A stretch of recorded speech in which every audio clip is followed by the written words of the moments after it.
Today we will discuss with the chapter Cell the Unit of Life. Third unit है, important unit है बेटा।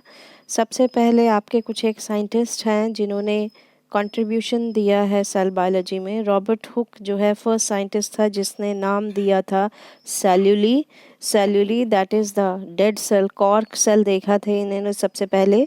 Leeuwenhoek was the scientist जिसने Leeuwenhoek was the scientist who first of all observed living cell with help of improved microscope. Robert Brown was the scientist who सबसे पहले जिसने nucleus की discovery की थी। तो ये जो है आपका सेल की साइंटिस्ट के बारे में है।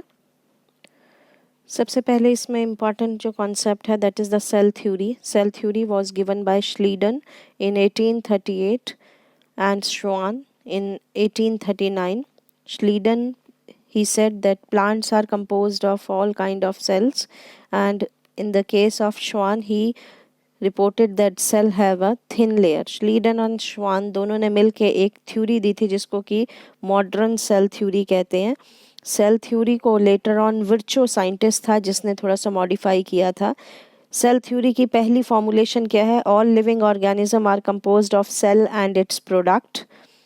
सेकंड, जो विर्चो ने स्टेटमेंट दी थी ओमनिस सेलुला ई सेलुला। ओमनिस सेलुला ई सेलुला means all cells arise from the pre existing cell. Important है, 3 नंबर में ये क्वेश्चन आ सकता है। सेल थ्योरी किसने प्रपोज की और इसके मेन पोस्टुलेट्स क्या हैं। इसके बाद आपका हम बात करेंगे सेल का साइज़। अगर बात करें साइज़ की तो डिफ़र करता है। स्मॉलेस्ट सेल 0.3 माइक्रोमीटर से 3.3 to 5 माइक्रोमीटर्स का हो सकता है, और largest cell that is the egg of ostrich. Longest cell neuron है जो 90 से 100 सेंटीमीटर्स तक का हो सकता है। शेप्स आपकी डिफ़र करती हैं सेल की। आरबीसी, WBCs, कॉलमनर शेप हो सकती है। Nerve cell tree like structure है। आपकी जो नर्व मसल्स हैं वो इलोंगेटेड हैं, और मीजोफिल टिश्यू अलग शेप का होता है। तो ये we have various shapes of the cell. अगर हम बात करें टाइप सेल की तो we have 2 type of cell, prokaryotic cell and the eukaryotic cell. Prokaryotic cell वो सेल हैं जो प्रिमिटिव सेल हैं। प्रो मीन्स प्रिमिटिव, कैरियोटा मीन्स न्यूक्लियस जिनका पुराना न्यूक्लियस है। यूकैरियोटिक सेल वो सेल्स हैं जिनका एडवांस न्यूक्लियस है। प्रोकैरियोटिक सेल के बाहर मेम्ब्रेन नहीं होती है न्यूक्लियस के बाहर, जबकि यूकैरियोटिक सेल के बाहर न्यूक्लियस के बाहर मेम्ब्रेन होती है। प्रोकैरियोटिक जो सेल हैं वो किंगडम मोनिरा में आते हैं, और यूकैरियोटिक जो है प्रोटिस्टा, फंजाई, प्लांटी और एनिमीलिया में आते हैं। अब इसके बाद आपके cells unicellular organism, it can be unicellular और multicellular. Unicellular which are made up of single cell, amoeba, paramecium, और multicellular which are made up of many cells जैसे कि हॉर्स एट्सेट्रा। प्रोकैरियोटिक सेल का हम लोग डिटेल में करेंगे। सबसे पहले ये कहाँ पे प्रेजेंट होती है? It is present in bacteria, blue green algae and mycoplasmas. They are smaller than eukaryotic cell and divide rapidly. ये बहुत जल्दी डिवाइड करते हैं। अगर ये स्ट्रक्चर की बात करें तो इसमें सेल के बाहर सबसे पहले कैप्सूल होता है। कैप्सूल जो है वो स्लाइमी लेयर और कैप्सूल है, इसका काम होता है कि स्टिकिंग में हेल्प करता है। उसके बाद second is the cell wall. Cell wall जो है आपकी प्रोटेक्शन देती है। देन प्लाज्मा मेम्ब्रेन, उसके बाद साइटोप्लाज्म है, और सेंटर में न्यूक्लियोइड है। न्यूक्लियोइड मतलब nucleus like material, DNA present होता है। मेम्ब्रेन नहीं है न्यूक्लियस के बाहर, प्लाज्मिड प्रेजेंट है, राइबोसोम्स प्रेजेंट है। इसकी अगर हम सेल के एनवेलप की बात करें जिसको कि हम लोग कैप्सूल भी कहते हैं, सेल का एनवेलप कैप्सूल या slimy layer that is made up of glycocalyx. और जैसा कि मैंने बताया ये जो ग्लाइकोकैलिक्स है इसका फंक्शन क्या होता है स्लाइमी लेयर का? एक तो एडियरिंग में हेल्प करते हैं, दूसरा ये बैक्टीरिया की पैथोजेनेसिटी के लिए रिस्पॉन्सिबल है। पैथोजेनेसिटी मतलब उसकी जो डिजीज़ कॉजिंग कैपेसिटी है उसके लिए रिस्पॉन्सिबल है। सेल वॉल की अगर हम बात करें, इसमें सेल वॉल है, plasma membrane, mesosome, flagella, Pillai, fimbriae और राइबोसोम प्रेजेंट होते हैं। सबसे पहले सेल वॉल जो है, सेल वॉल के बेसिस पे 2 तरह के बैक्टीरिया हैं, ग्राम पॉजिटिव और ग्राम नेगेटिव बैक्टीरिया।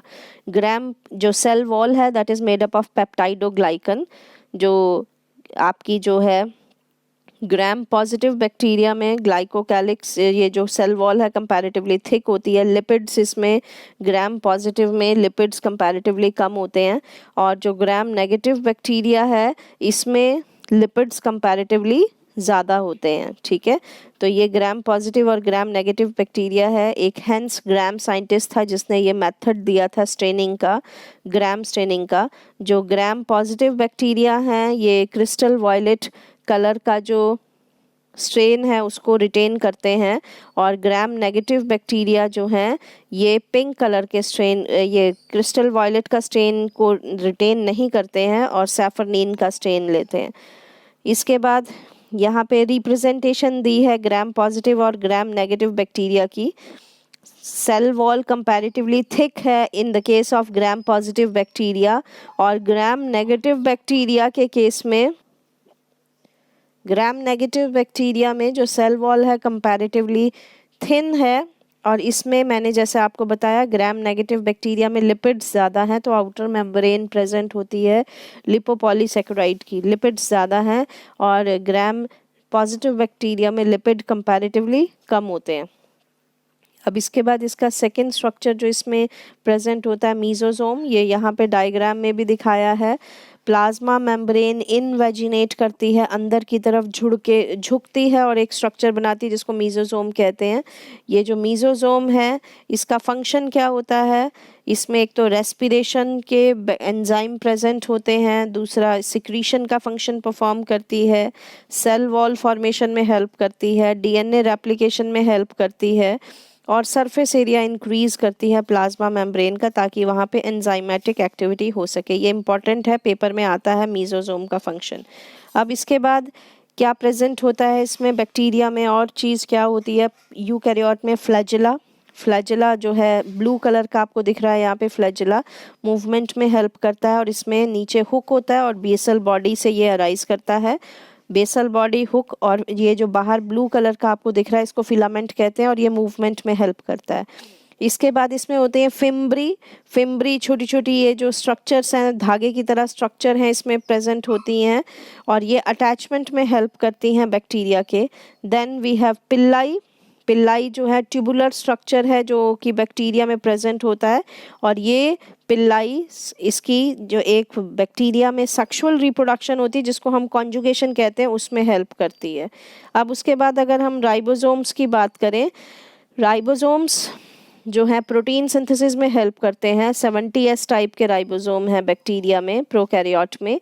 इसकी 2 सब यूनिट होती हैं, लार्ज और स्मॉल सब यूनिट। यहाँ डायग्राम में आप लोग देख सकते हो, लार्ज सब यूनिट बड़ी है, स्मॉल सब यूनिट छोटी है। लार्ज सब यूनिट 50S और स्मॉल सब यूनिट 30S की होती है। S इसमें स्वेडबर्ग यूनिट होती है जो कि सेडिमेंटेशन कोफिशिएंट है। सेडिमेंटेशन क्या होता है कि जब आप इसको सेंट्रीफ्यूगेशन करते हैं तो वो आपके उसके ऊपर सेटल डाउन होती है। इसके बाद राइबोसोम्स ज्वाइन करके पॉलीसोम्स बनाते हैं जो कि परफॉर्म करते हैं, जो कि एक ही मैसेंजर आरएनए के ऊपर जुड़े होते हैं, उनको पॉलीसोम्स कहते हैं। फंक्शन इसका प्रोटीन सिंथेसिस है राइबोसोम का। इसके बाद इसमें और क्या क्या चीज़ प्रेजेंट होती है, no membrane bound organelles present in the cytoplasm. ठीक है, इसके अलावा इसमें इंक्लूजन्स क्या होती है, इंक्लूजन्स डेड मटेरियल जो इसमें प्रेजेंट है, फॉस्फेट ग्रैन्यूल्स हैं जो इसमें रिजर्व का काम करते हैं। साइनोफाइसियन ग्रैन्यूल्स होते हैं जो कि function as a nitrogen reserve. Glycogen granule है, ग्लूकोज का जो स्टोर करते हैं। गैस वैक्यूल्स हैं जो कि बायंसी मेंटेन करते हैं, फ्लोट करने में हेल्प करते हैं। अगर हम डीएनए की बात करें तो डीएनए इसमें साइटोप्लाज्म में फ्रीली प्रेजेंट होता है, कोई न्यूक्लियर मेम्ब्रेन उसके बाहर नहीं होती है। डीएनए एक तो मेन डीएनए है जिसको न्यूक्लियोइड कहते हैं, इसके अलावा एक और डीएनए की छोटी सी सब यूनिट होती है जिसको प्लाज्मिड कहते हैं। This is extra chromosomal segment of DNA. Chromosome के अलावा छोटा सा और डीएनए प्रेजेंट होता है इसके अंदर जिसको कि प्लाज्मिड कहा जाता है। और ये प्लाज्मिड का क्या फंक्शन होता है, ये प्लाज्मिड के अंदर आपके नॉन इसेंशियल जीन है, मतलब वो जीन जिसके बिना बैक्टीरिया सरवाइव कर सकता है, ज़रूरी जीन्स नहीं है। तो ये प्लाज्मिड को हम लोग बायोटेक्नोलॉजी में बहुत यूज़ कर रहे हैं। उसके बाद नेक्स्ट ये आपका बैक्टीरिया का डायग्राम है, इम्पॉर्टेंट है, पेपर में आता है, तो ये चीज़ आपने डायग्राम पेपर में कॉपी में बनाना है। So this is about the prokaryotic cell, और इसके बाद हम यूकैरियोटिक सेल कल करेंगे।